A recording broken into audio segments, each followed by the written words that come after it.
I am Daniel Joy Pallan of Class 10C to explain about hydroelectricity and its production.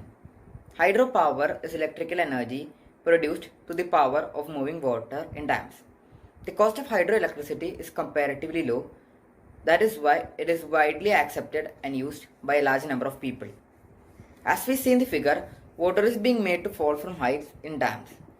This falling water is used to spin turbines. This creates a mechanical energy.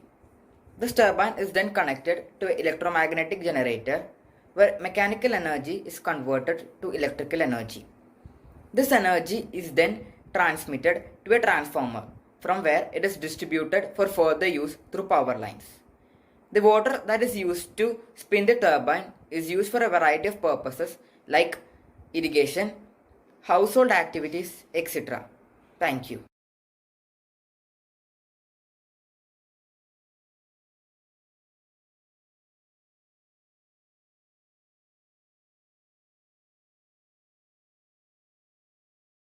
I am Fleming Jason of Class 10C to explain the advantages of hydroelectricity.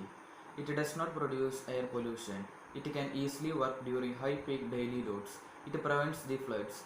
It can increase the stability and reliability of electric system. It does not require the fuel. It is a renewable resources of energy. It is a fundamental instrument for sustainable.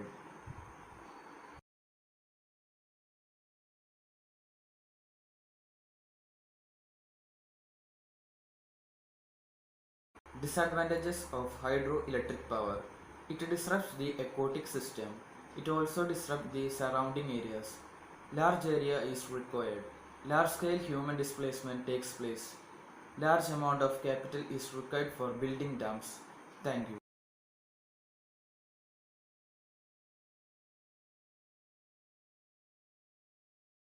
I am Daniel Joy Pallan of Class 10C to explain about corrosion and prevention. Corrosion is the deterioration of metal as a result of chemical reaction between the metal and substance present in the environment. Metals are affected by substances in the environment such as acids and moisture.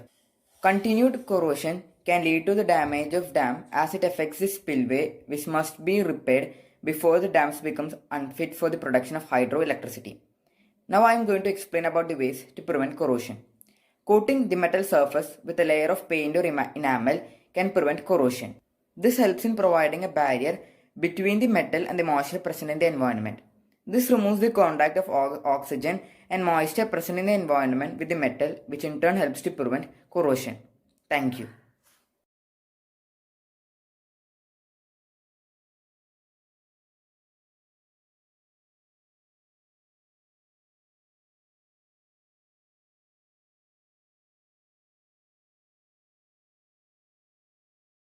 I'm Eric Biju, Class 10C, roll number 12.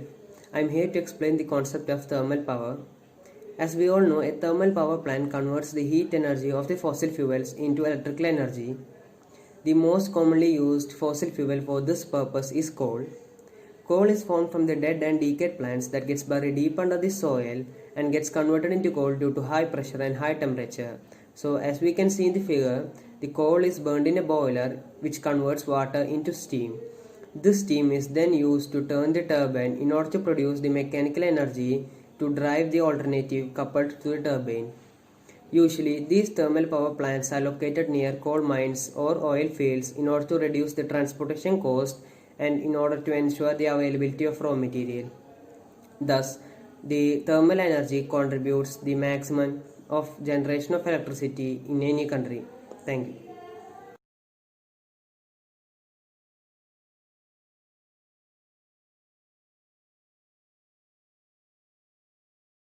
Advantages of thermal power. Power from these power plants is continuous, renewable, and is eco-friendly. Thus, they cause very little damage to the environment. Coal, which is a fossil fuel that is used in these power plants, is cheap and can easily be transported. These power plants can avoid heat exchangers. They are easy to use and are non-combustible. The power from these power plants can also be used to produce hydrogen. Thus, the thermal power plants helps in producing more electricity to any country by using the natural resources like sunlight. Thank you.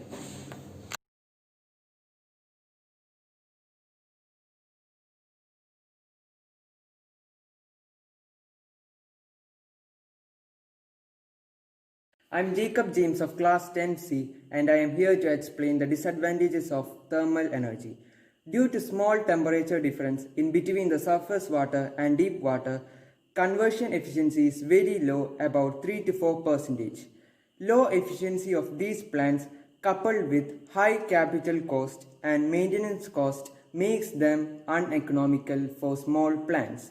If using tidal energy, it can only supply power for about 10 hours a day because of the pattern of the tides.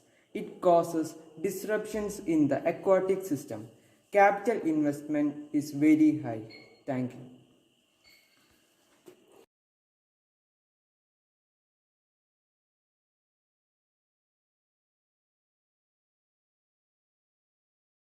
I am here to conclude on the topics hydro and thermal power. Hydro power plants is essential source to the whole world. It is the cleanest and cheapest source of energy. Water is an efficient and reliable fuel. The creation and expansion of power plants should be continued. Now about the thermal power. So currently, thermal power generation accounts for approximately 70% of the total consumption of electricity produced around the whole world.